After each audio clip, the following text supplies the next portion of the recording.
ব্রহ্ম সত্য, জগৎ মিথ্যা। কথামৃত। পাঠ শুনে শ্রীজীবনকৃষ্ণ বললেন, দেখ কি কথা! ওরে, ঠাকুর অবশ্য বলছেন জগৎ মিথ্যা হতে যাবে কেন? ও বিচারের কথা তিনি বলছেন বটে, কিন্তু তিনি পুনরায় কথা বলছেন কেন? ব্রহ্ম সত্য, জগৎ মিথ্যা। দেখুন ঘোষ সাহেব, এর একটা এসোটেরিক কন্ডিশন, অভ্যন্তরীণ অবস্থা, আর কিছু নয়। ওসব কথা কিছু ভাববেন না। ব্রহ্ম সত্য, জগৎ মিথ্যা। এই জগৎ মানুষের ভেতর।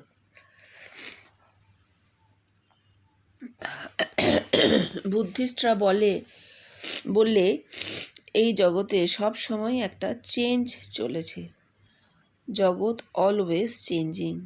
আর তার উত্তরে এরা মায়াবাদীরা বললে জগৎ মায়া।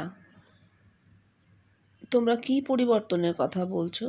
ওরা পরিবর্তনের কথা বললে আর এরা মায়া বলে জগৎ উড়িয়ে দিলে। এইসব কথা থেকে ব্রহ্ম সত্য, জগৎ মিথ্যা এই কথা উঠেছে। আচ্ছা, উনি এটা যেটা বলতে চাইলেন যে ঠাকুর দুবার দুরকম বলেছেন। একবার বলছেন ব্রহ্ম সত্য, জগৎ মিথ্যা, আবার বলছেন জগৎ মিথ্যা হতে যাবে কেন, ও বিচারের কথা। অর্থাৎ বিচার করে যেভাবে জানা যায়, এই বিচারকে বিচারাত্মক অবতার আমাদের পৃথিবীতে, মানে আমাদের ভারতবর্ষে শঙ্করাচার্য।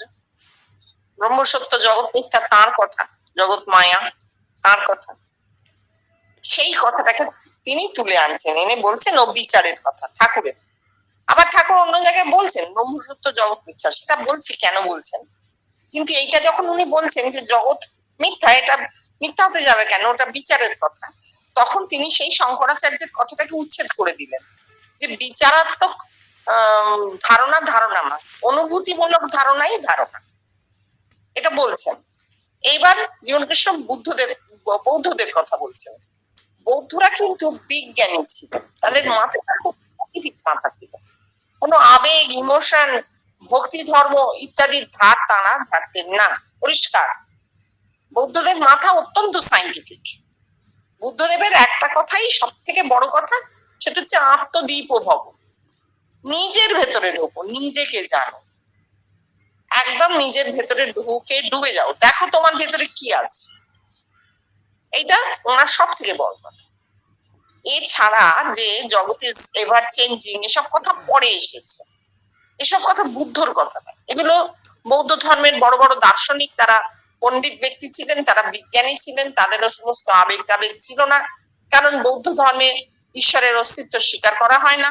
সুতরাং তারা একদম ওই ন্যায়শাস্ত্রের মতন, সাংখ্যবাদী তো, ন্যায়শাস্ত্রের মতন তর্ক দ্বারা, বিচার দ্বারা বুঝতে চেষ্টা করেছেন। পদ্ধতিটা মোটেই খারাপ নয়, খুব ভালো। কিছু না জেনে ভক্তিতে আবেগে গড়াগড়ি দিয়ে হরিনাম করার থেকে কিছু জানার চেষ্টা করাটা সব সময় ভালো, সব সময় ভালো। যুক্তিটা কাজে লাগানো দরকার, যুক্তিটা মাথায় অ্যাকশন করে, যেটা জীবনকৃষ্ণ বারবার চেয়েছেন যে তোদের ব্রেনটা অ্যাকশন করুক। শুধু শুধু সব কথা শুনে একবারে গদগদ হয়ে কি না, অনেকক্ষণ জীবনকৃষ্ণের সঙ্গ করলাম, আমাদের আত্মিক সঙ্গ হলো বলে বাড়ি চলে গেলি, ওটা কাজের কথা। কাজের কথা হচ্ছে যা আলোচনা হলো, যা শোনা হলো, সেটা মাথায় বারবার ঘোরানো, আবেগ দিয়ে নয়, যুক্তি দিয়ে। কি শুনলাম, কেন শুনলাম, কারণ অনুসন্ধান। মাথা কি করে? কারণ অনুসন্ধান করে। বৌদ্ধদের মাথা কারণ অনুসন্ধান। এইবার তাহলে শঙ্করাচার্য কি করেছিলেন? ও একটা মানে কি বলবো, কম্প্রোমাইজে এসেছিলেন। জগৎ মায়া, ওরা বলছে জগৎ চেঞ্জিং, অমুক তরি, জগৎ মায়া। এক কথায় কথাটা শেষ। এই জিনিসটা জীবনকৃষ্ণ কি বলছেন, যে ব্রহ্মসত্য, জগৎ মিথ্যা একটা আভ্যন্তরীণ অবস্থা, একটা এসোটারিক কন্ডিশন। অর্থাৎ ঠাকুর যখন বলছেন জগৎ মিথ্যা হতে যাবে কেন, ওসব বিচারের কথা, তখন ঠাকুর বাস্তব জগতে রয়েছেন, বাস্তব অবস্থা থেকে বলছেন এই জগৎ মিথ্যে নয়। আর যখন ঠাকুর বলছেন ব্রহ্মসত্য, জগৎ মিথ্যা, তখন ঠাকুর নিজের যোগাড়ুরো অবস্থা থেকে বলছেন। সেখানে জগৎ নেই, জগৎ মিলিয়ে যাচ্ছে, জগৎ লীন হয়ে যাচ্ছে, তিনি একাই আছেন। তার ভেতরের সমস্ত কিছু নিয়ে তিনি একাই আছেন। অবতার তো তাই থাকেন, হ্যাঁ, চারিদিকে নিমন্ড স্তূপ, তার উপর ঠাকুর একা না, ঠাকুরের দর্শন। এইখান থেকে ঠাকুর বলছেন। সুতরাং কথাগুলো সময় সময় অনুসারে আমাদেরকে দেখতে হবে। ঠাকুর কোন কথাটা কোন সময় দাঁড়িয়ে বলেছেন সেটা অবশ্যই জানতে হবে, নাহলে মনে হবে এই উনি ভুলভাল, এই একবার এটা বললেন একবার ওটা বললেন, তা নয়। কিন্তু দুটো ভিন্ন অবস্থা থেকে বলছেন এবং দুটোই ঠিক বলছেন। এইবার কথা হচ্ছে, তাহলে এটা থেকে আমরা কি পাচ্ছি, আমাদের মাথা কিভাবে কাজ করবে? সম্প্রতি একটা, মানে সম্প্রতি না, বহুদিনের লোক, তিনি জাক লাকাঁ বলে একজন বিখ্যাত দার্শনিক আছেন। তিনি এখন আর আছেন কিনা বেঁচে আমার জানা নেই। তার যে কথাগুলো, তার যে তিনি প্রধানত সাইকো অ্যানালিসিস এর মাধ্যমে দর্শনে পৌঁছতে চেয়েছেন। তিনি বলছেন যে মানুষটা যখনও জন্মায়নি, যখনও সে মায়ের পেটের মধ্যে আছে, তখনই অ্যাকচুয়ালি সে একটা রিয়েল ওয়ার্ল্ডে আছে। কথাটা খুব ভালো করে ভাবো কি বলছেন।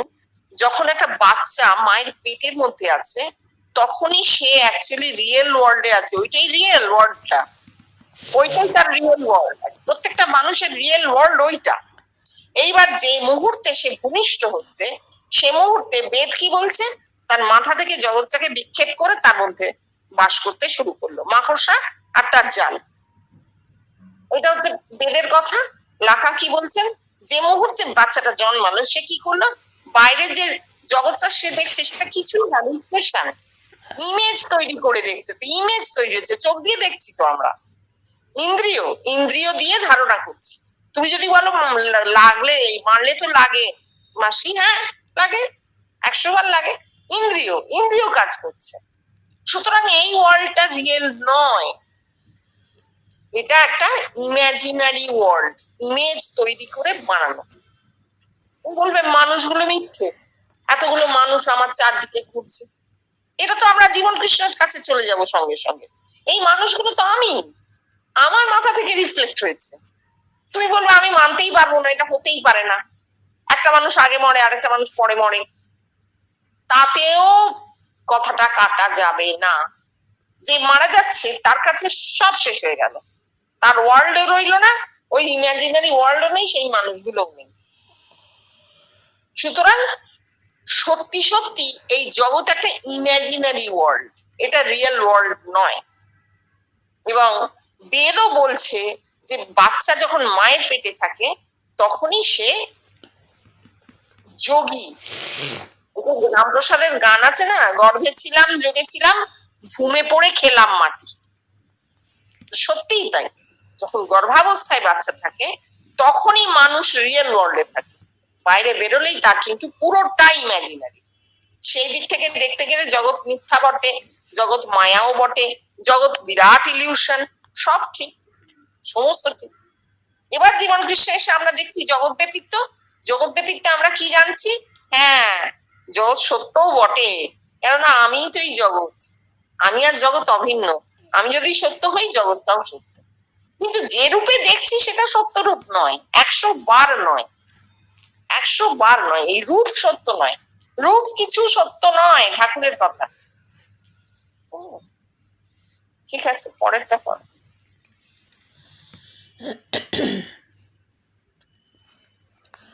আচ্ছা, এই যে ঋষিরা বললে সূর্যমণ্ডলস্থ পুরুষ, আচ্ছা সূর্য কোথায় তা বলতে পেরেছে না? আর আমাদের এখানে যে 14-15 জন সূর্যমণ্ডলস্থ পুরুষ দেখেছে, তারা কোথায় দেখেছে? তাদের দেহের ভেতর, বাইরে সূর্য নয়। তোরা কে কে সূর্যমণ্ডলে আমাকে দেখেছিস? তোরা স্বপ্নে দেখেছিস নয় কি?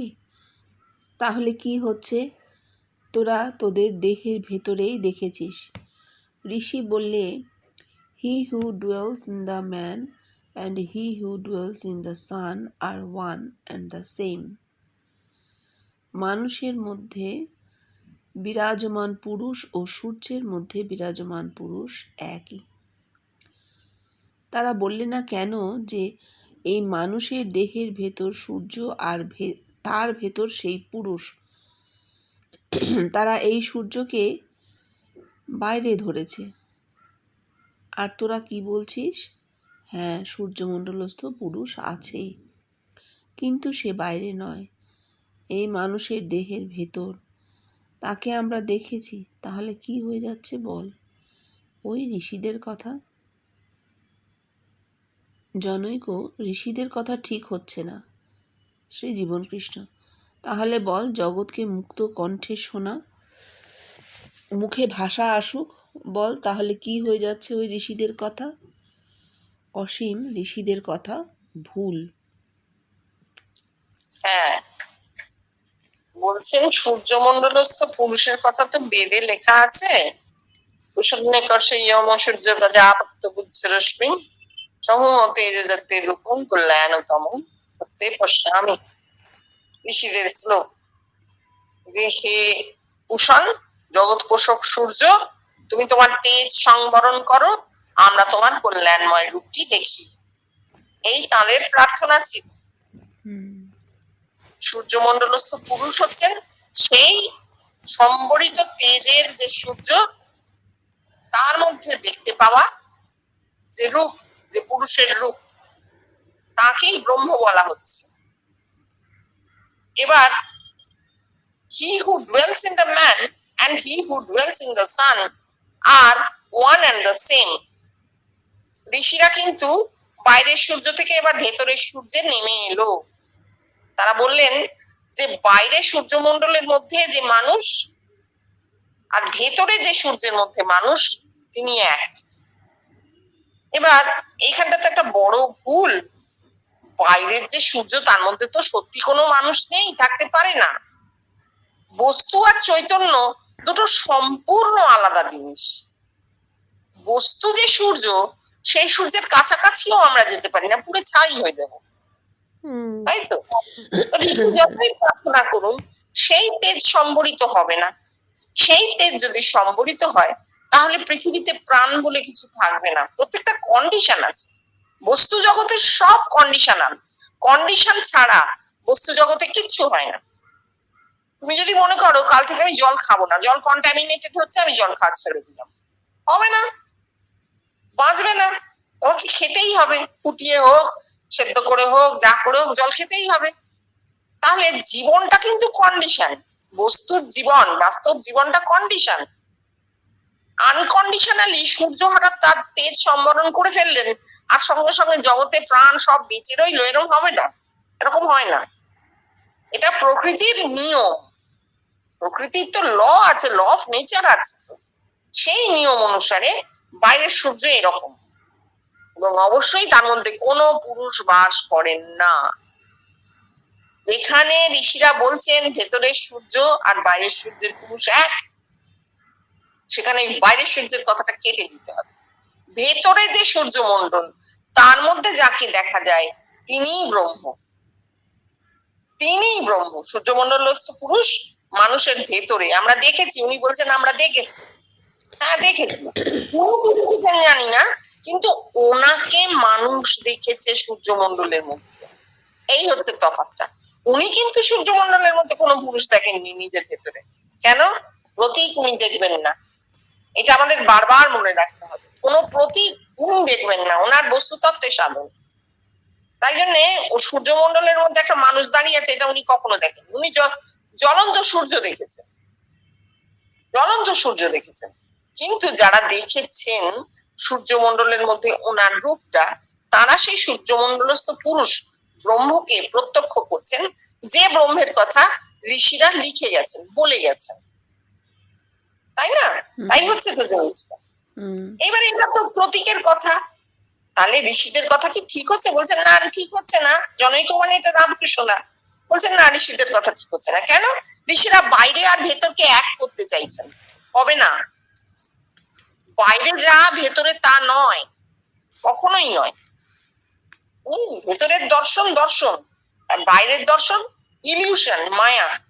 আর বাইরে সূর্যের মধ্যে কোনো পুরুষ বাস করেন না, ওইটা সব থেকে বড় ভুল। তাই জন্য বলছেন মুক্ত কণ্ঠে শোনা, মুখে ভাষা আসুক। অসীমদা বলছেন ঋষিদের কথা ভুল। কিন্তু এইখানটা, এই যে ঋষিদের কথা ভুল, কেন ভুল? যে বাইরে কিছু নেই, যা আছে ভেতরে, এটা অ্যাড করলে আরো ভালো হতো, তাই না? আমরা সাধারণ মানুষ আরো পরিষ্কার বুঝতাম। হুম। তারপর পরে শ্রী জীবনকৃষ্ণ, ইয়া আয় বাবা, তোকে আমি কাঁধে নিয়ে নাচি, আর তোকে আমি প্রণাম করি বাবা। ঘোষ সাহেব, তাহলে আপনাদের সঙ্গে ওই ঋষিদের তুলনায় কি হয়ে যাচ্ছে? ঘোষ সাহেব, এইখানে সত্য যা তাই প্রকাশ হয়েছে। দেখুন কি আশ্চর্য, এই পর পর এমন কতগুলো অনুভূতি হলো যাতে এই আপনার এখনকার অবস্থা বুঝিয়ে দিচ্ছে। শ্রী জীবনকৃষ্ণ, হ্যাঁ, কি হয়েছে জানেন? আমি সত্য, আমার ভেতর সত্য প্রকাশ পেয়েছে। আমার ভেতর জগৎ, আর সেইখানে সত্য স্ফুরিত হয়েছে। আর বাইরেও সেই জগৎ আমি দেখছি। যা সত্য তা আমার ভেতর, আবার সেই সত্য বাইরেও। হ্যাঁ, ঋষিদের ভুল আপনারা প্রমাণ করলেন, আর প্রকৃত সত্য যা তাই প্রতিষ্ঠা করলেন। ঋষিরা বললে ওই সূর্য আর সূর্যমণ্ডলস্থ পুরুষ বাইরে। আপনারা বললেন হ্যাঁ, সূর্যমণ্ডল আর তার ভেতর যে পুরুষ, তাকে আমরা দেখেছি, সে বাইরে নয়, ভেতরে। আর এই ঋষিরা সূর্যকে বাইরে বলে কি করে গেছে জগতের, বলুন তো? জগৎকে বিভ্রান্ত করে গেছে এই বাইরের সূর্য বলে। এই বাইরের সূর্য বলাতে জগতে কত লোকই যে কানা হয়েছে তার ঠিক নেই, ওই সূর্যের দিকে চেয়ে চেয়ে।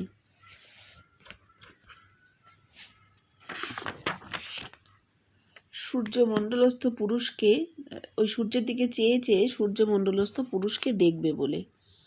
তাদের সঙ্গে ওই বেদের ঋষিদের কি তফাৎ হয়ে যাচ্ছে রে? তোমরাই এই সত্য দ্রষ্টা ঋষি। তোদের সাথে ওই বেদের ঋষিদের কি তফাৎ হয়ে যাচ্ছে রে? তোরাই এই সত্য দ্রষ্টা ঋষি। এখন তাহলে বুঝতে পারছিস তোদের কি হয়েছে? তোরাই প্রকৃত ঋষি। ঋষি মানে কি রে? সত্য দ্রষ্টা। বেদের ঋষিরা বলতে পারেনি এই সূর্য কোথায়, তারা ওই বাইরের সূর্যকে নিয়েছে। আর তোরা তোদের ভুল সংশোধন করে দিলি। আমি কাল বলেছিলাম না যে বেদকে ওড়াতে কতক্ষণ, আমি এক ধাক্কা দিলেই বেদ উড়ে যায়। কিন্তু কেন করিনি জানিস? ওই মানুষের সংস্কার রয়েছে, কত দিনের সংস্কার, তারা হৈ হৈ করে উঠবে, নিতে পারবে না, বুঝতে পারবে না, তাই। কিন্তু দেখ, আজ তোদের বেদ উচ্ছেদ হয়ে গেল। আজ আমাদের এখানে কি হয়েছে? জীবন সার্থক হয়েছে, মানুষ হয়ে জগতে এলাম, আমাদের মনুষ্য জীবন সার্থক হয়েছে, আমরাই ধন্য বাবা। তাহলে জিনিসটা কি দাঁড়ালো? জিনিসটা দাঁড়ালো, ঋষিরা সূর্যমণ্ডলস্থ পুরুষকে দেখেছিলেন, নিজের দেহের মধ্যে দেখেছিলেন, অথচ তারা বুঝতেই পারেননি যেটা তাদের অন্তরে দর্শন হচ্ছে। তাই তো মানেটা দাঁড়াচ্ছে। তারা বললেন কি করে সূর্যমণ্ডলস্থ পুরুষ? তারা দেখলেন, নিজের ভেতরে দেখলেন, কিন্তু খুঁজলেন কোথায়? বাইরের সূর্যে। উনি এত পরিষ্কার করে বলেছেন, আমি ওনার কথার ব্যাখ্যায় যাচ্ছি না, আমি শুধু ধরে ধরে বলি। দেখো, বেদ যখন লেখা হয়েছে তারও আগে, অনেক আগে, এরিয়ান কাল্ট শুরু হলো কি দিয়ে? প্রকৃতিকে পুজো করে। প্রকৃতির বড় বড় ভয়ানক শক্তিগুলো যখন তাদেরকে বাঁচতে দিচ্ছে না, লড়াই করে মানুষ পারছে না, প্রকৃতির সঙ্গে লড়াই করে যখন মানুষ পারছে না, তখন তারা কি করলো? প্রার্থনা করতে শুরু করলো, এ বজ্র তুমি শীতল হও। কি হলো, শুনতে পাচ্ছ? হ্যাঁ। আচ্ছা, হ্যাঁ, কি হলো হঠাৎ? হ্যাঁ, হে বজ্র তুমি শীতল হও, হে সূর্য তুমি তোমার তেজ সম্বরণ করো, হে বৃষ্টিপাত তুমি এসো। এইসব করতে লাগলো। করতে করতে তারা কি করলো? আগুন জ্বালিয়ে যজ্ঞ করতে শুরু করলো। যজ্ঞের উৎপত্তি কেন? কেন আগুন জ্বালিয়ে যজ্ঞ? এই যে আগুনের ধোঁয়াটা, যজ্ঞে তো ধোঁয়া, আগুন জ্বাললেই ধোঁয়া, সেই ধোঁয়াটা আকাশে উড়ে যাচ্ছে। তাদের যা কিছু আকাশ থেকে নামছে, সূর্য আকাশে, বাজ পড়ছে আকাশ থেকে, বৃষ্টি পড়ছে আকাশ থেকে, সেই তার ফলে ফসল তৈরি হচ্ছে, এই যে এরা দেখছে, এর ফলে তাদের পরিষ্কার ধারণা আকাশে কেউ আছে। সে অসংখ্য দেবতা হোক, বা সূর্যের মধ্যে যে পুরুষকে আমি ভেতরে দেখেছি, বাইরের সূর্যে তিনি আছেন, তিনি হোক, তাদের ধারণা আকাশেই এইগুলো আছে, এরা আছে। তাই যজ্ঞের মাধ্যমে এই যে ধোঁয়াটা আকাশে যাচ্ছে, এটা আহুতি। আকাশ স্পর্শ করছে মানে আমার আহুতি ওই ধোঁয়ার মাধ্যমে চলে যাচ্ছে ওপরে যারা আছে, তার হচ্ছে এক ব্রহ্ম হোক বা বহু দেবতা হোক। এই হচ্ছে বেদের ধর্ম। বুঝতে হবে যে কেন তারা এইভাবে নিয়েছে জিনিসটা। কারণ সত্যিই তো তখন সভ্যতা অনেক অনগ্রসর, যত এগিয়েছে সভ্যতা তত তাদের মাথা কাজ করেছে, কিন্তু তখন সেই সময় তারা এইভাবেই ভেবেছে যে ভেতরের সূর্য বাইরের সূর্য এক করে দিয়েছে, ভেতরে দেখছে মনে করছে বাইরের সূর্যের মধ্যেই ব্রহ্ম আছে, এবং ওই তাকিয়ে তাকিয়ে চোখটি তাদের নষ্ট হয়েছে। ঋষি মানে সত্যদ্রষ্টা, সত্য তারা দেখেছেন ভেতরে, কিন্তু অনুধাবন করতে পারেননি। তারা অনুধাবন করতে পারেননি যে যা দেখছি আমি আমার ভেতরে দেখছি, বাইরে নয়। বাইরের ওই সূর্য বস্তু বিশ্বে ওই সূর্য, আর আমি যখন ভেতরে সূর্যকে দেখছি তা আমার চৈতন্য স্বরূপ। এই জায়গাটায় তারা পৌঁছতে পারেননি। ওই যে বললেন বেদকে এক ধাক্কা দিলে উড়ে যায়, সত্যিই তো। আমরা কি এখন মানি যে আগুনে আহুতি দিলে সেই আহুতি ধোঁয়া উঠে দেবতাকে স্পর্শ করে, ব্রহ্মকে স্পর্শ করে? আমরা কি কেউ সেটা মানি? আমরা সবাই জানি এটা একটা অবিশ্বাস্য কথা, কেউ বিশ্বাস করি না, মুখে হাত চাপা দিয়ে হাস। তাহলে ব্যাপারটা কি হয়, ঘটনাটা কি হয়, যজ্ঞটা কোথায় হয়? পুরুষ যজ্ঞ উনি বলছেন, পুরুষ যজ্ঞ। বেদে যে পুরুষ যজ্ঞ ওরা করেছে বাইরে আগুন জ্বালিয়ে। আর আমরা কি জানি? এই প্রাণ শক্তি, এই তো আগুন, এই তো উত্তাপ, প্রাণ শক্তি আছে বলেই তো মানুষের দেহে উত্তাপটা অনুভূতি হয়, তাই না? তাহলে এই প্রাণ শক্তি, এই আগুন, এই তেজ, এইকেই যখন মাথায় সূর্যমণ্ডলে গিয়ে পৌঁছচ্ছে, তখন পুরুষ যজ্ঞ, তখন সেই পুরুষকে প্রত্যক্ষ হচ্ছে, পুরুষের যজ্ঞ হচ্ছে। এবার যেহেতু এটা বেদের কথা, যেহেতু এর রেফারেন্স উপনিষদে আছে, তাই 14 জন নরনারীকে দেখিয়ে জানানো হলো যে ঋষিরা বলেছেন অর্ধ সত্য, পূর্ণ সত্যটা এই সূর্যমণ্ডল আমার মাথায়, আমি সেখানে আপনাকে দেখেছি, আপনি সেই ব্রহ্ম, আপনার এই রূপটাই ব্রহ্মের রূপ, আমি দেখেছি, আমার মাথায় দেখেছি, বাইরের সূর্যে আপনি নেই। এইটা জানানো হলো, এবং এইটা জানানোর সঙ্গে সঙ্গে কিন্তু এই চ্যাপ্টার ক্লোজড। তুমি বলবে এখনো তো দেখেন, বিচ্ছিন্ন অনুভূতি কারোর হতেই পারে, কিন্তু আমরা জানি যে এগুলো হচ্ছে সব প্রতীক। আমরা একটা গোটা লোক, জ্যান্ত লোককে দেখি, একটা গোটা জ্যান্ত লোককে দেখি ভেতরে, তাই না? মন্ডল ফন্ডল এসব কিচ্ছু দেখি না, কারণ ওগুলো প্রতীক। দেখতে গেলে, বস্তুতত্ত্বে দেখতে গেলে আমাদের কি দেখতে হবে? ব্রেনের ওই সেল গুলোকে, টিস্যু গুলোকে দেখতে হবে, ব্রেনের টিস্যু গুলোকে দেখতে হবে, যে টিস্যুর মধ্যে, কিন্তু সে তো মাইক্রোস্কোপে ফেলেও দেখা যাবে না, কি দরকার? আমরা তার বদলে একটা গোটা লোককে দেখি, কোনো খণ্ড বিখণ্ড কিছু না, আমরা পূর্ণ ব্রহ্মকে দেখি। এটা হচ্ছে আমাদের প্রাপ্তি।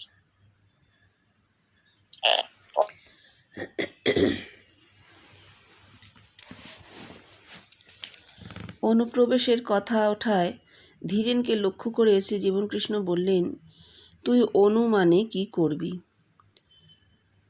আমি যে তোর অনুতে কি করে বোঝাবি? চলে আয় বস্তুতত্ত্বে, তাহলেই ধরতে পারবি। ধীরেন, ওই যে ফাদার্স সিমেন। শ্রী জীবনকৃষ্ণ, হ্যাঁ রে, পিতৃ তো, যাকে জড় সমাধিতে দেখতে পাওয়া যায়। ওই ফাদার্স সিমেনে জার্ম থাকে। একজন জন্মালো, তার বাবা অ্যান্ড সো অন। কি হয়ে যাচ্ছে? ইটার্নাল, নয় কি? হ্যাঁ, আমি ইটার্নাল, শাশ্বত সত্য। ধীরেন, আপনি যে অণুতে তার প্রমাণ ওই 3 পুরুষে আপনাকে দেখছে। ভোলার বাবা দেখছে, ভোলা দেখছে, আবার ভোলার ছেলেও দেখছে। এতেই প্রমাণ হচ্ছে যে আপনি অণুতে রয়েছেন। শ্রীজীবন কৃষ্ণ: হ্যাঁ, এও এক প্রমাণ যে ওই 3 পুরুষে আমায় দেখেছে। এখানে আবার একটা গন্ডগোল, সেটা হচ্ছে এই অণু থেকেই অনু চৈতন্য চলে এসেছে। এই অণু কিন্তু অনু চৈতন্য নয়, বীজ ও বিরাট। পিতৃরেত বলার থেকে পিতৃবীজ বলাটা অনেক ভালো হয়। পিতৃবীজ জড় সমাধিতে দেখতে পাওয়া যায়, মানুষটা বীজে পরিবর্তিত হয়ে যায়, এতটুকু হয়ে যায়। আত্মা সাক্ষাৎকার, তারপর আত্মার মধ্যে বিশাল জগৎ, তারপর সেই জগৎ গুটিয়ে বিন্দু, পিতৃবীজ, জড় সমাধি। ঠিক আছে, এই হচ্ছে অণু। এই অণু থেকেই বিরাট, এই বীজই বিরাট হয়ে যাচ্ছে, একটা গোটা মানুষ হয়ে যাচ্ছে। শুধু মানুষ হচ্ছে না, একটা মানুষের মাথায় অসীম আছে, অসীম। নির্গুণ তো অসীম, মানুষের মধ্যেই অনন্ত আছে। সেই বীজ আর বিরাট একই বস্তু, আলাদা নয়। একটা পয়েন্টও যা, আর পয়েন্টের উল্টো দিকে ইনফিনিটিও তাই। শূন্য অনন্তও বটে, ওই বিন্দুই অনন্ত। বলছেন ধীরেন্দা, আপনি যে অণুতে তার প্রমাণ 3 পুরুষে আপনাকে দেখেছে, অর্থাৎ বংশধারায় প্রত্যেকটা পুরুষে মাথায় জীবন কৃষ্ণের রূপের যে বীজ তা নামছে। হ্যাঁ, তখন প্রমাণ হয়েছে সেই সময়, কিন্তু আমরা এখন তো আর এইসব প্রমাণ নেব না, কারণ উনি নেই। আর যদি শুধু একটা বংশের মধ্যে সেটা আবদ্ধ থাকে, তাহলে তো ভীষণ মুশকিল। যেখানে সর্বজনীন ধর্মের কথা হচ্ছে, সেখানে তো বংশধারায় কিছু নামবে না, নামবে প্রজন্ম ধরে, নামবে প্রজন্ম ধরে। এবং প্রজন্ম ধরে যে নামবে, অনু বীজ, পিতৃবীজ, প্রত্যেকের মধ্যে পিতৃবীজ, তা না হলে তার এত বড় দেহ তৈরিই হতো না। এবং বীজের অস্তিত্ব আছে, সেই বীজই বিরাট। সেই বিরাটকে আমরা সম্পূর্ণরূপে জানি না, আমার মধ্যে অনন্ত, আমি জানি না। প্রত্যেকটা মানুষের ক্ষেত্রে তাই, সে একটা সসীম গণ্ডির মধ্যে চলাফেরা করছে, কারণ বস্তু জগৎ তো এতটুকু, একটা স্থানকালের মধ্যে সে আবদ্ধ হয়ে আছে। অথচ মানুষটা অনন্ত, অথচ প্রত্যেকটা মানুষের মধ্যে সেই অনন্ত। এইবার কথা হচ্ছে, তাহলে অনু, যেটা ধীরেন্দা বললেন 3 পুরুষ আপনাকে দেখেছে, এটা প্রমাণ। তাহলে এখন কি প্রমাণ হচ্ছে? এখন প্রমাণ হচ্ছে মানুষের ব্রেন সেই চৈতন্য সীমাকে স্পর্শ করেছে। যে অণু থেকে এত বড় জগৎ, এত বড় দেহ, এত অনন্ত তার মধ্যে আছে, মানুষ সেই অনন্তকে স্পর্শ করতে পারছে। এইটাই তার অণুর প্রমাণ, তার বীজের প্রমাণ। ঠিক আছে।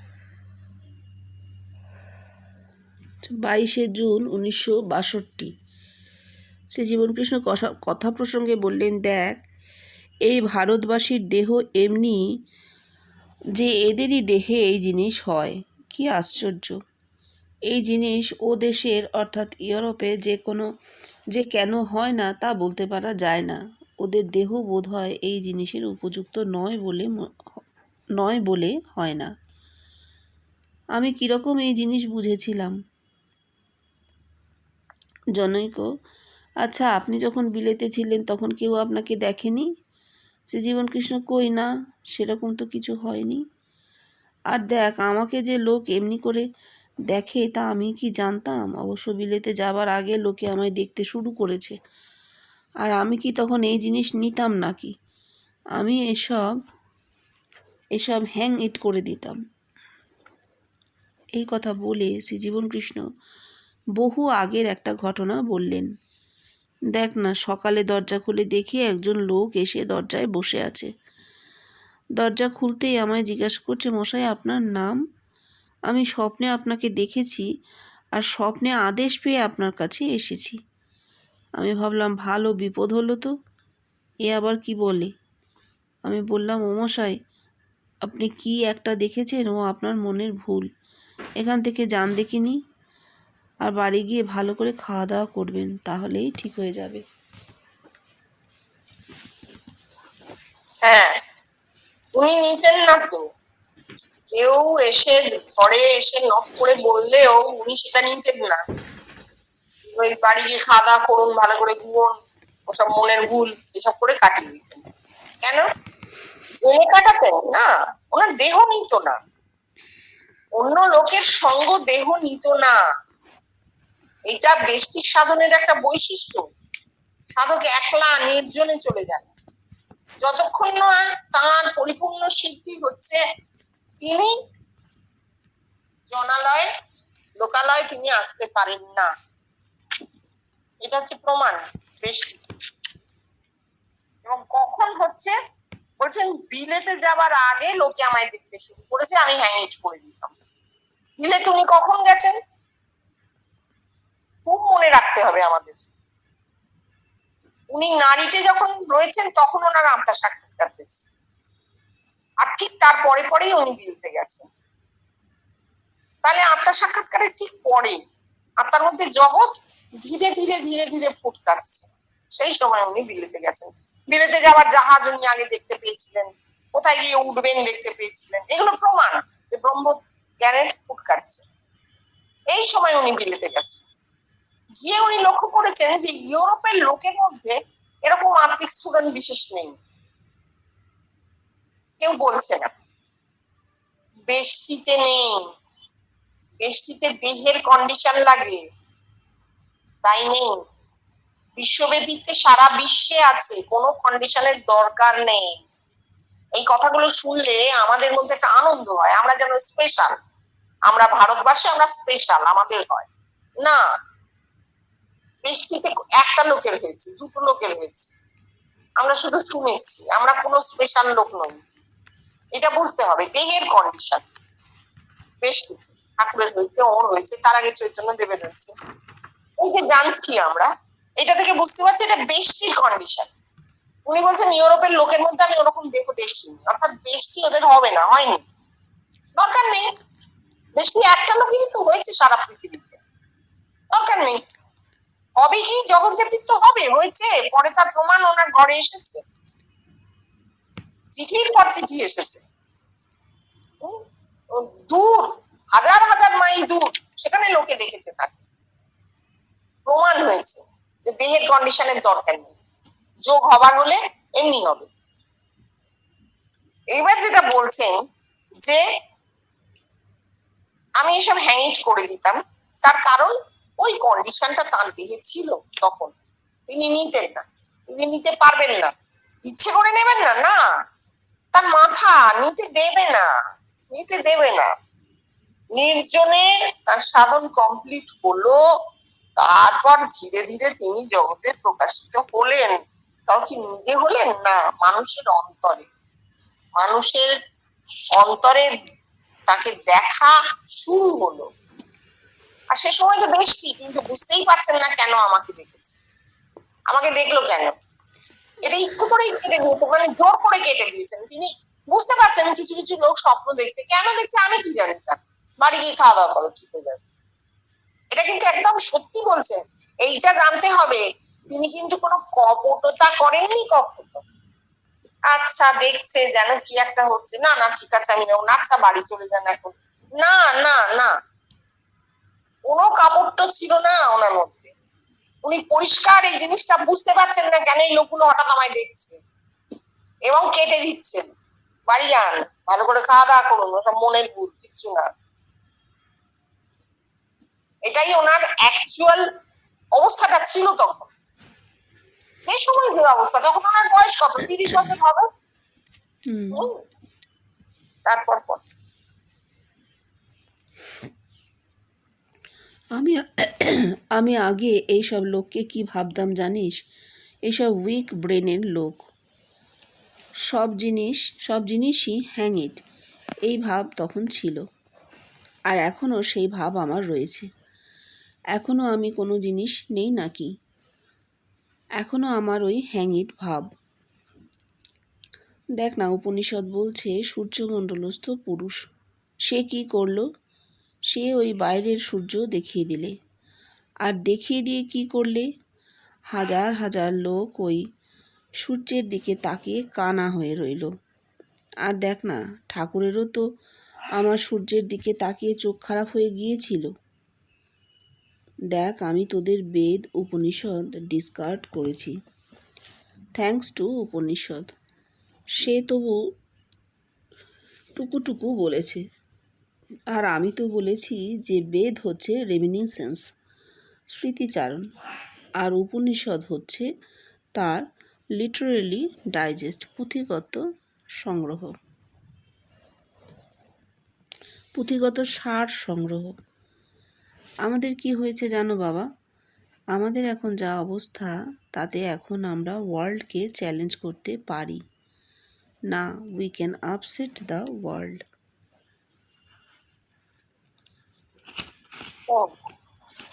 বলছেন, এই যে বলছেন মনে করতাম উইক ব্রেনের লোক, কাদের বলছেন?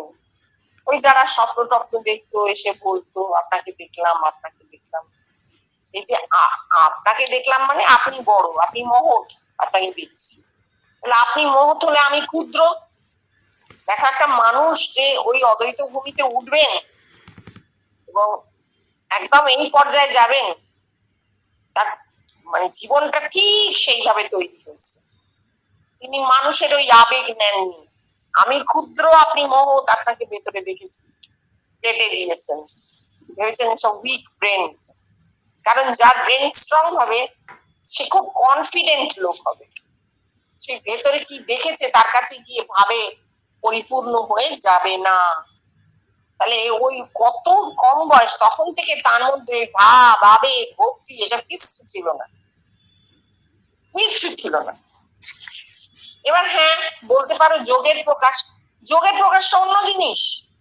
যোগের প্রকাশ দেহেতে হচ্ছে, সেটা তিনি কন্ট্রোল করেননি বা করতে জানোনি, আর করা যায়ও না। কিন্তু যখন একটা লোক এসে বলছে আপনাকে দেখেছি, আপনি মহৎ, তখন তিনি সেইটা কিছুতেই নিচ্ছেন না, নেবেন না। এইবার বলছেন দেখ আমি এখনো নিই না, অর্থাৎ 69 বছর বয়স হয়ে গেছে, সেই 30 থেকে আরো 39টা বছর এগিয়ে গেছে।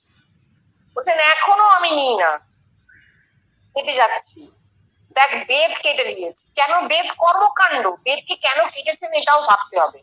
বেদ হচ্ছে কর্মকাণ্ড, ক্রিয়া, ক্রিয়াকর্ম আছে, এত যজ্ঞ করতে হবে, এত জপ, এত ধ্যান, এত জিনিসে আহুতি দিতে হবে, এই এই এই এই ফর্দ আছে, ফর্দ মিলিয়ে তোমাকে আহুতি করতে হবে। 3 দিন 4 দিন ধরে যজ্ঞ চলতো।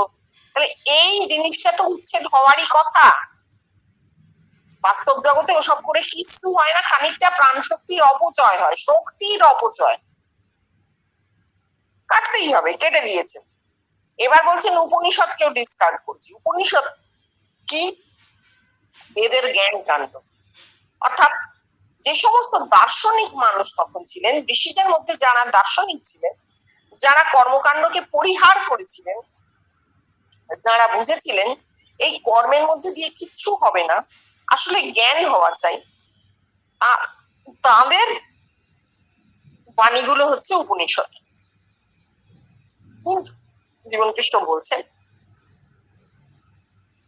যে আমি উপনিষদকেও ডিসকার্ড করেছি। কেন? কারণ হচ্ছে উপনিষদ স্পষ্ট করে বলে যায়নি, উপনিষদ এত বেশি প্রতীক বলেছে যে প্রতীকে মানুষ সংস্কারে আচ্ছন্ন হয়ে গেছে। উপনিষদেরও উচিত ছিল স্পষ্ট করে বলা, তারা বলেনি। প্রতীক মানেই কিন্তু দুটো, একটা সত্য বস্তু আর একটা তার প্রতীক, সিম্বল, তাই তো? মানে সত্য দ্রষ্টাদের কাছ থেকে তো আমরা সত্য বস্তুকেই পাবো, প্রতীকটাকে নেব কেন? এই জন্য উনি বলছেন আমি উপনিষদকেও ডিসকার্ড করছি। আর ডিসকার্ড করার আরো কারণ হচ্ছে এর পরে আরো অনন্ত পড়ে আছে, আমরা ওখানে আটকে যাব কেন? কেন আমি সূর্যমণ্ডলের মধ্যে জীবনকৃষ্ণকে দেখে আপ্লুত অভিভূত হয়ে ওই একটি দর্শন হাতে করে জীবন কাটাবো? না, অনন্ত আছে, এরপর আরো আছে, আরো আছে, আরো আছে। ঠাকুর বলছেন তারে বাড়া, তারে বাড়া, আরো এগিয়ে যাও, এগিয়ে যাও, চলোই হচ্ছে। এই জন্য উনি ডিসকার্ড করেছেন, কারণ সেইটা যদি ডিসকার্ড না করতেন তাহলে তারপরে জিনিসটা আসতো না। এবার দেখো পড়ো।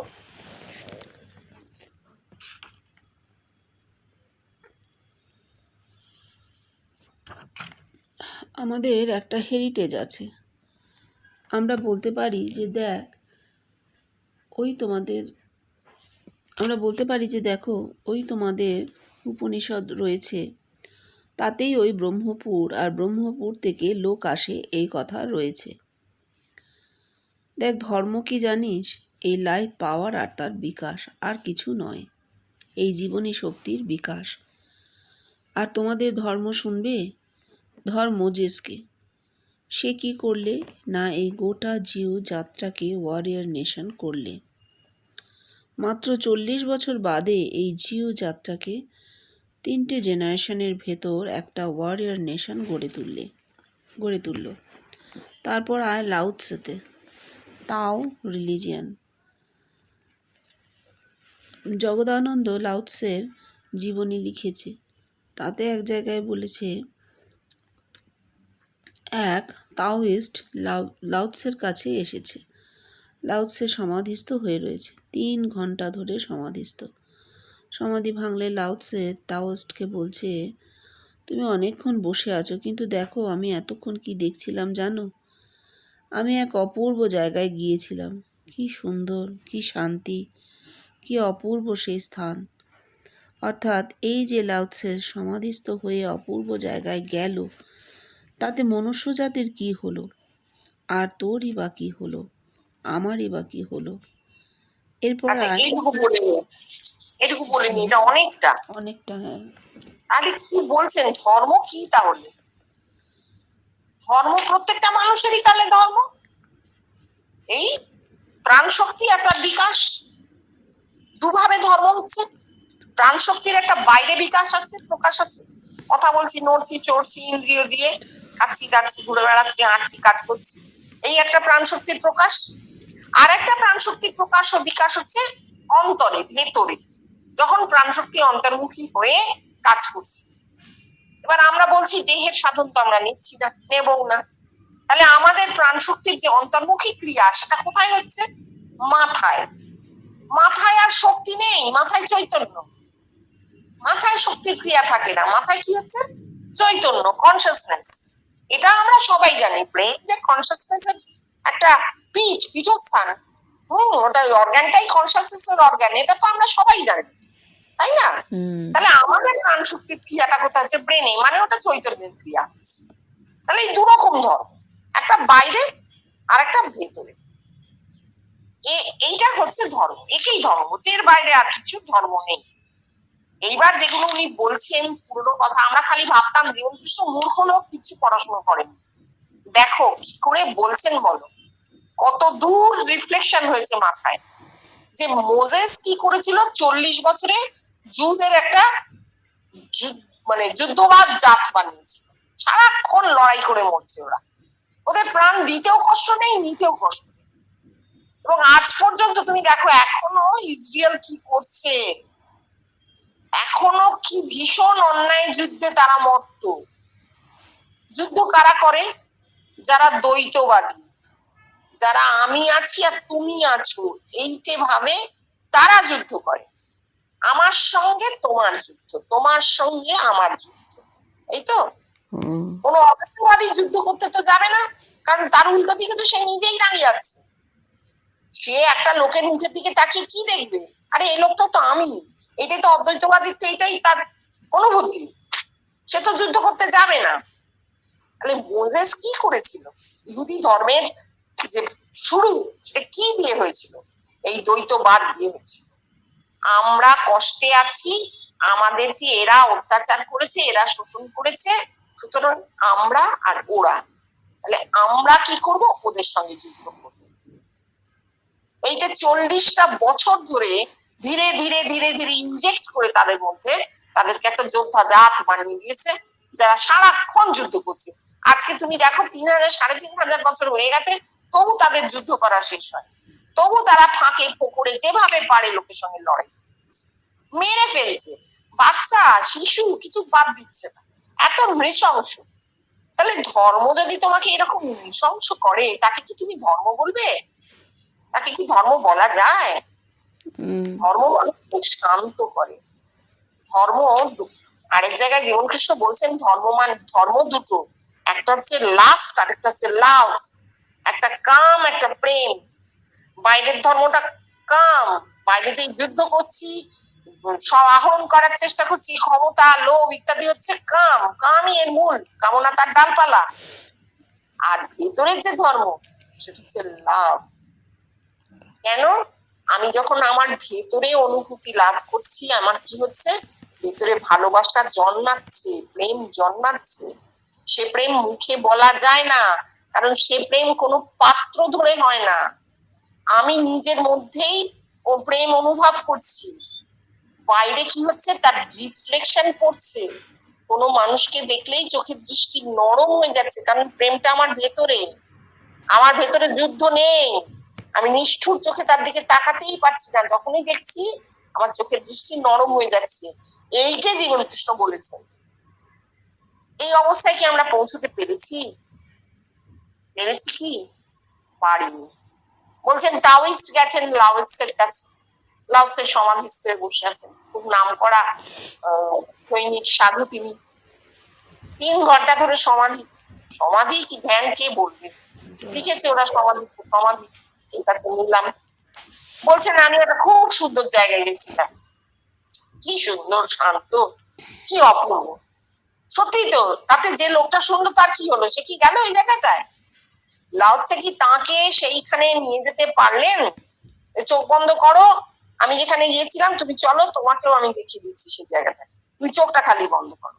এটা কি ঘটেছে? ঘটেনি। তাহলে তা শুনে কি হবে? ও তো কল্পনা।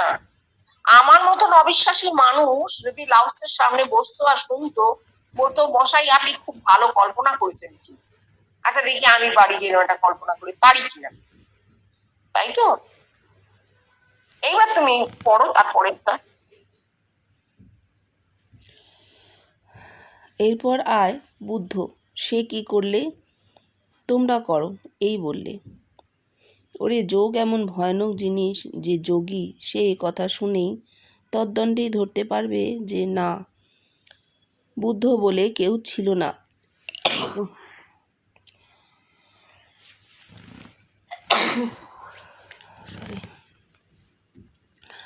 আমি যখনই এই জিনিস শুনলাম তদ্দণ্ডেই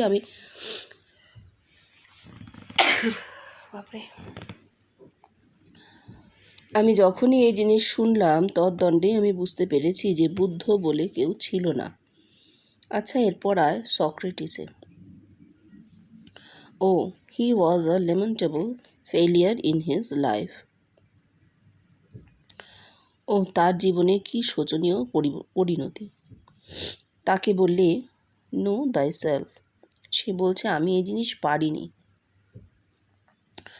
তার মাথায় ওরাকল দৈববাণী সে ধরতে পারেনি। আর দেখ নো দাই সেলফ, নিজেকে জানো বললেই হবে না, জগৎ তাকে জানাবে তবে হবে। এরপর আয় ক্রাইস্টে, সে কি বললে? ফাদার দাও হু আর্ট ইন হেভেন, পিতা তুমি সেই যে স্বর্গে থাকো। তারপর বলছে my father and I are one, আমি ও আমার পিতা একই। হোক ক্রাইস্ট ক্রাইস্ট ফিকটিশাস, কল্পনা প্রসূত, তবু তার এমন একটা জিনিস দেওয়া উচিত ছিল যার তবু কিছু মানে হয়। এরপর আয় মহাপ্রভুতে, তিনি কি করলেন? হিন্দুর আবরণে মুসলমান ধর্ম প্রচার করলেন, মোহাম্মদের আল্লাহ আল্লাহ আর মহাপ্রভুর কৃষ্ণ কৃষ্ণ। অর্থাৎ he preached himself in the grab of Hinduism. এরপর হ্যাঁ, এইটুকু আবার বলে নিই একটু। সেটা হচ্ছে যে জীবনকৃষ্ণ বলছেন যে বুদ্ধের কথায় যখন বলছে তোমরা করো, তখনই আমি ধরতে পেরেছি বুদ্ধ বলে কেউ ছিল না। এই কথাটা শুনলে আমরা সবাই ভাববো সে কি ছিল, তো গৌতম বুদ্ধ, তথাগত, সিদ্ধার্থ। হ্যাঁ, সিদ্ধার্থ বলেছিল, তার ঐতিহাসিক সত্যতা আছে যে সিদ্ধার্থ কপিলাবস্তুর রাজকুমার ছিলেন, শুদ্ধোদনের ছেলে ছিলেন, একদম তাদের বংশ পরিচয় ইত্যাদি ইত্যাদি সব আছে। এবং কেন আমরা এটা নেব, তার আগেও অনেক কিছু লিপিবদ্ধ আছে, সুতরাং বুদ্ধের কথাটাও লিপিবদ্ধ থাকলে আমাকে সেটা নিতে হবে। কিন্তু তাকে যে বুদ্ধ বলা হচ্ছে সেইটে জীবনকৃষ্ণ বলছেন আমি নিলাম না। কেন? কারণ ওই বুদ্ধ বলে যে কথাটা সেটা বহু আগে থেকে চলে আসছে। শুধু সিদ্ধার্থকেই বুদ্ধ বলা হয়নি, বুদ্ধ ধর্ম নিয়ে নাড়াচাড়া করলে দেখা যাবে বুদ্ধ ধর্মে হাজার হাজার বুদ্ধের কথা বলা হচ্ছে। মানে যিনি বোধিপ্রাপ্ত হচ্ছেন তাকেই বুদ্ধ বলা হচ্ছে। সিদ্ধার্থ জন্মাবার আগে আরো হাজার হাজার মানুষ নাকি বুদ্ধ হয়েছে, আবার সিদ্ধার্থ জন্মালেন, বুদ্ধ হলেন, তারপরেও নাকি বুদ্ধ হবে। এইটা ওদের একটা কথা। তাহলে বুদ্ধ কোনো মানুষ নয়, বুদ্ধ একটা কন্ডিশন। যিনি বোধি লাভ করছেন তাকে বলা হচ্ছে বুদ্ধ, একটা পদ। যেমন বশিষ্ঠ একটা পদ, একজন ঋষি ছিলেন না, অনেক ঋষি যাদেরকে বলা হতো বশিষ্ঠ। ঠিক সেই রকম বুদ্ধ একটা পদ, যিনি বোধি প্রাপ্ত হচ্ছেন তাকে বুদ্ধ বলা হচ্ছে। এইটা হচ্ছে ব্যাপার। শুধু সিদ্ধার্থ বুদ্ধ ছিলেন তা নয়, বোধি প্রাপ্ত অবস্থাকে বুদ্ধ বলা হচ্ছে। এবার উনি বলছেন বুদ্ধ বলে কেউ ছিলেন না, অর্থাৎ সেইভাবে বোধি প্রাপ্ত হয়ে কেউ ছিলেন জগতে তার কিন্তু প্রমাণ নেই। ওই যে বুদ্ধ বলছেন তোমরা করো আত্মদীপ ভব, অর্থাৎ আমার ক্ষমতা নেই তোমাদেরকে আমি কিছু দিই, তোমরা নিজেরা করে পাও। অর্থাৎ যদি তার হতো তাহলে তো জগৎ তাকে জানাতো, জগৎ তো তাকে জানাতে পারেনি যে আপনি বলেছেন তোমরা করো আত্মদীপ ভব, আমার আত্মদীপ জ্বলেছে, আমি আপনাকে জানিয়ে দিলাম, এই জিনিস তো হয়নি। তাহলে তার বুদ্ধত্বের কোনো প্রমাণ নেই। এইবার বলছেন সক্রেটিস লেমেন্টেবল ফেলিওর। সক্রেটিস তো বুদ্ধেরও আগে। যদি আমরা এগুলোকে ইতিহাস বলে মানি তাহলে আমাকে সক্রেটিসকে নিতে হবে। সক্রেটিস যে মাথায় দৈববাণী হচ্ছে ধরতে পারছেন না। ওই ডেলফির ওরাকেল বলছেন, ডেলফির মন্দিরে যে মহিলা পুরোহিত তার মুখ থেকে বেরিয়েছে, সুতরাং ওটা তার কথা, ওটা ডেলফির মন্দির থেকে আসছে। এবং তিনি অত্যন্ত নাস্তিক লোক ছিলেন, সক্রেটিস ভীষণ নাস্তিক লোক ছিলেন, তিনি এগুলো নিতেন না, নেননি। তিনি নেননি যুক্তি দিয়ে, তিনি ভীষণ যুক্তিবাদী। ওই গ্রিক দর্শন তো পুরোটাই যুক্তির ওপর দাঁড়িয়ে, লজিক কথাটা ওদের থেকে এসেছে। তিনি কি করেছেন, ওটা কেটে দিয়েছেন, বেশ করেছেন কেটেছেন, কিন্তু দৈববাণীটা যে তার ভেতরে হয়েছিল, নো দাই সেলফ, ডেলফি যে ওরাকেল হয়েছিল, পুরোহিত কি শুনেছিলেন যে সক্রেটিস হচ্ছেন এই মুহূর্তে পৃথিবী বিশ্বের সব থেকে বড় জ্ঞানী হচ্ছেন সক্রেটিস। এইটা হচ্ছে ডেলফির ওরাকেল। আর সক্রেটিস নিজের মাথার মধ্যে শুনেছিলেন নো দাই সেলফ। তিনি যখন ভাবলেন যে এটা আবার কি কথা হলো, আমি কি জানি, আমি তো কিছুই জানি না, আমি এত চেষ্টা করছি আমি কিছু জানতেই পারিনি, তাহলে এইটা আবার কি কথা হলো, নিলেন না। আর তখনই ভেতরে দৈববাণী হলো নো দাই সেলফ, নিজেকে জানো। অর্থাৎ তোমার জগৎকে জানবার দরকার নেই, এই অসীম জগৎকে তুমি ওইভাবে বাইরে থেকে ম্যাক্রোকসম দিয়ে জানতে পারবে না। তুমি নিজের ভেতরকে জানো, নিজেকে জানো, মাইক্রোকসমে যাও, তাহলেই হবে। কিন্তু সক্রেটিস সেটা ধরতে পারলেন না। কেন পারলেন না? সারা জীবন বাইরের জগৎ নিয়েই তিনি ছিলেন। সেই জগতে কি ঘটছে না ঘটছে, কে কি বলছে না বলছে, নীতি, শাস্ত্র ব্যাখ্যা, এইসব নিয়েই তিনি ছিলেন। বহু বহু পণ্ডিতের হাতে মাথা কেটেছেন। তাহলে এই বাইরের জগতে দ্বন্দ্ব আছেই, সেই দ্বন্দ্বে কি হলো, খুব ব্যর্থ হলেন এবং খুব কষ্টের সঙ্গে তার প্রাণ গেল। দিতে পারলেন না, কিছু দিতে পারলেন না, জগৎকে দান করতে পারলেন না। হ্যাঁ, ওই গ্রিক লজিকটা দিয়ে গেছেন, যা এখনো আমাদের কাজে লাগে, প্রত্যেকটা মানুষ কিছু না কিছু দিয়ে যায়, সেটা তিনি দিয়ে গেছেন। কিন্তু আত্মিক দান কিছু ঘটলো না।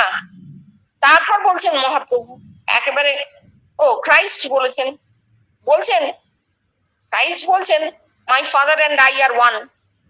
ঠিক আরো বলেছেন ক্রাইস্ট যে আমার বাবা আর আমি এক, পিতা এবং আমি একই লোক, আবার তোমরা আর আমিও এক। তাহলে একটা মধ্যমা হয়ে যাচ্ছে, মানে পিতা আর আমার মাঝখানে ক্রাইস্ট দাঁড়িয়ে আছেন, তাই তো? মধ্যমা হয়ে যাবে। এই মধ্যমাটা হওয়ার জন্য খ্রিস্ট ধর্মের দ্বৈতবাদ এত অশান্তি দেখেছে। ক্রাইস্ট খুব ভালো মানুষ ছিলেন, তিনি তো শান্তি দিতেই চেয়েছিলেন, তিনি প্রেমের ধর্ম, ক্ষমার ধর্ম, শান্তির ধর্ম প্রচার করতে চেয়েছিলেন মানুষ শান্ত হোক। যে ইহুদিরা যুদ্ধ করে করে মরছে তাদের তিনি শান্ত করতে চেয়েছিলেন, হয়নি। কারণ বাইরে থেকে শান্তি আসে না, শান্তিটা আসে ভেতর থেকে। তিনি মুখে বলছেন কিন্তু এত মধ্যমায় বলছেন যে ও জিনিস ফুটছেই না। কিছু কিছু অলৌকিক দর্শন অনুভূতি হচ্ছে লোকের, তার বাইরে কিছু হচ্ছে না। আলটিমেট জায়গাটায় তারা পৌঁছচ্ছে না, কেউ পিতাকে দেখতে পাচ্ছে না, ক্রাইস্ট একা দেখছেন। বলছেন আমি আর পিতা এক, আর তোমরা আর আমিও এক। এই যে মধ্যমাটা হয়ে গেল, যে পিতা আর আমাদের মাঝখানে ক্রাইস্ট দাঁড়িয়ে আছে, এই থেকে যত অশান্তির মূল। এরপর মহাপ্রভু কি করলেন? কৃষ্ণ কৃষ্ণ, ওই আল্লাহ আল্লাহর বদলে কৃষ্ণ কৃষ্ণ। কিন্তু মহাপ্রভু যে কি দিলেন আমরা এখনো জানি না, সত্যিই জানা নেই। কারণ তিনি কিছু দিতে পারলেন না। তার ওই নৃশংসভাবে খুন হওয়াই প্রমাণ যে তিনি জগৎকে ভালোবাসা দিতে পারলেন না। জগৎ যদি ভালোবাসা পেত তাহলে তারা তাকে এভাবে মারতে পারত না।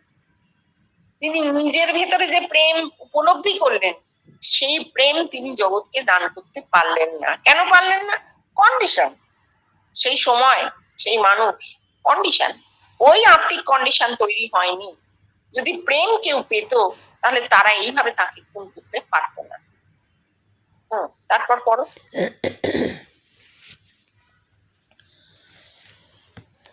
এরপর শঙ্কর আর রামানুজকে ধরবো না, আর কবির নানককেও আর ধরবো না, সে ওই দুঃখের কাহিনী। এরপর আমাদের ঠাকুরে অবতার পরমহংস, তিনি কি বলছেন? মা আমায় ব্রহ্মজ্ঞান দিয়ে বেহুশ করিসনি, বিধিবাদীয় বলিতে দোষ নাই। আর আমাদের এখানে কি দেখালে রে? আমার সারা দেহটা মৌচাক হয়ে গেছে, আর দেহটা সাদা ধপধপ করছে। মৌচাক তো কালো হয়, সাদা দেখালে কেন?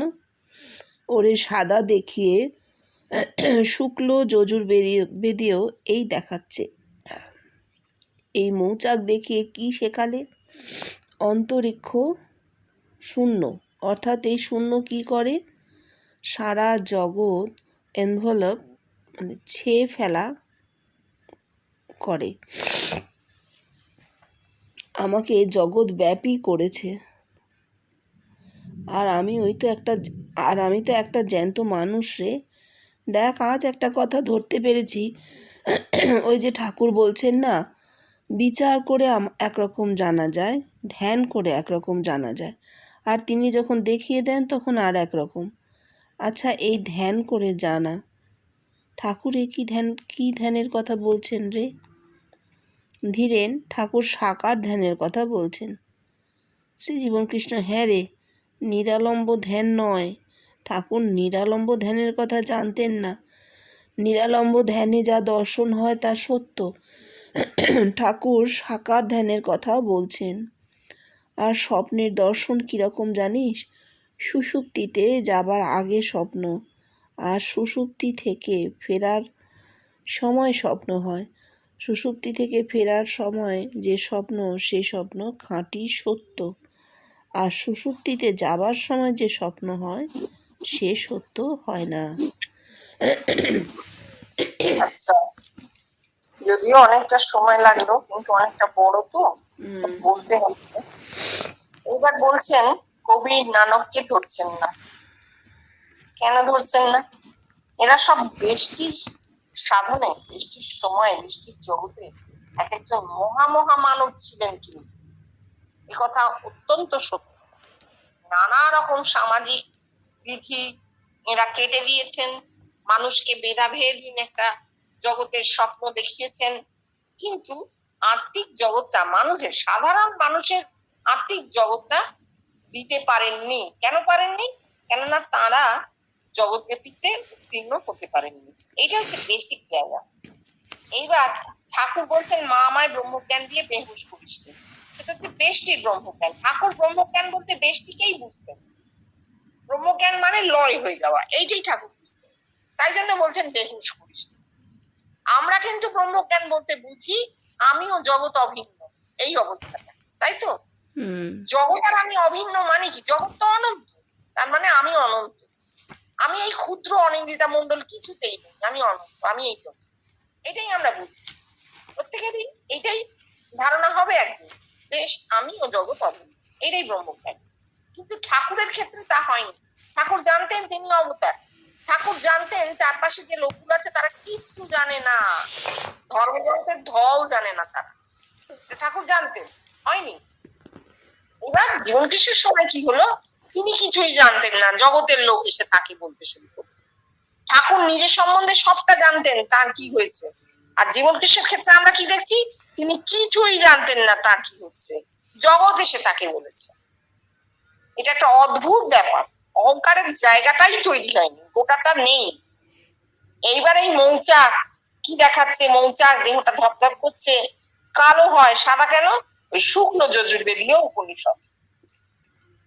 তাই যদি হয় মৌচাকটা কেন দেখানো হলো, এটা ওনার প্রশ্ন ছিল। কারণ এগুলো তো সবই প্রতীক হয়ে যাচ্ছে, মৌচাক বলো মধু বলো। কারণ চৈতন্যকে তো হাতে ধরা যায় না, চৈতন্যকে চোখে দেখা যায় না, তাই জন্য প্রতীক দেখিয়েছি। কিন্তু ওনার মনে এগুলো প্রশ্ন ছিল যে কেন দেখালো মৌচাক।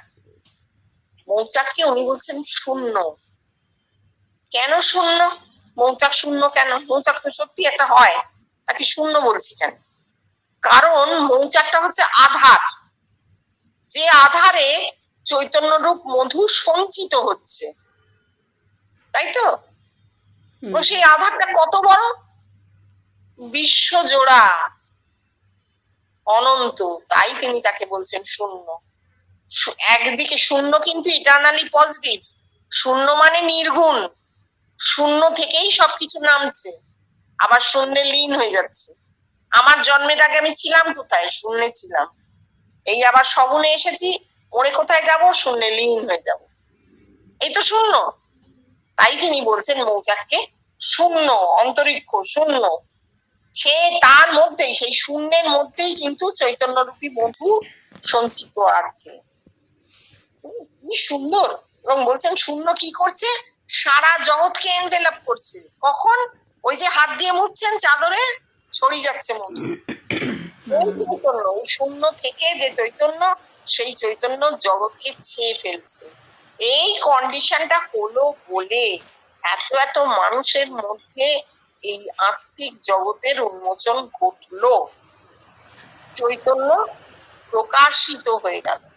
তুমি আমি মানছি না মানছি কিচ্ছু এসে যায় না। আমরা যদি না মানি যে জগতের মানুষের এই জিনিস হয়নি, এখনো বাকি আছে, তাহলে আমরা পেছনে পড়ে আছি। কারণ ওইটা ঘটে গেছে। তুমি বলছো দেখতে পাচ্ছি না, তোমার আমার দেখায় কিচ্ছু এসে যায় না। অনন্তকে আমরা দেখতে পাবো এরকম হয় না। আমাদের ওই পার্ট ফর দ্য হোলটাকেই নিতে হবে। সুতরাং হয়ে গেছে, জিনিসটা ঘটে গেছে। ঠাকুর ধ্যান, সাকার ধ্যান বলছে। কেন? ঠাকুরের ইষ্ট দর্শন, ঠাকুর ইষ্টকে ধ্যান করতে বলছেন। আর জীবন কৃষ্ণ বলছেন নিরালম্ব ধ্যান। কেন? ওই শূন্যের ধ্যান। ওই শূন্য থেকে নামবে দর্শন, সঠিক হবে। বলছেন সুষুপ্তি থেকে নামবার সময় যে স্বপ্ন, কেন? সঠিক হবে। সুষুপ্তির ওপরে তুরীয়, তুরীয় থেকে সুষুপ্তি, তারপর স্বপ্ন। নির্গুণ থেকে স্বপ্ন নামছে, কোনো জৈবী ভাব নেই। বাস্তব জগতের এতটুকু ছবিটা নেই, সত্য হবে। তা না হলে আগমের যে স্বপ্ন, যখন স্বপ্ন ঘুম থেকে ঘুমোচ্ছি, সবে শুরু করেছি, জাগ্রত থেকে স্বপ্নে যাচ্ছি, তারপর সুষুপ্তিতে যাব, সে স্বপ্ন সত্যি নয়। কারণ তার মধ্যে আমাদের সংস্কার, আমাদের দেহগত ভাব সব মিশে আছে। একমাত্র সত্যি স্বপ্ন হচ্ছে ঘুমের ঘুম থেকে জাগার সময়, সুষুপ্তি থেকে নামবার সময় যে স্বপ্ন হচ্ছে, জিনিসটাই স্বপ্ন সত্য। কেন? সেটা তুরীয়, শূন্য, নির্গুণ থেকে আসছে।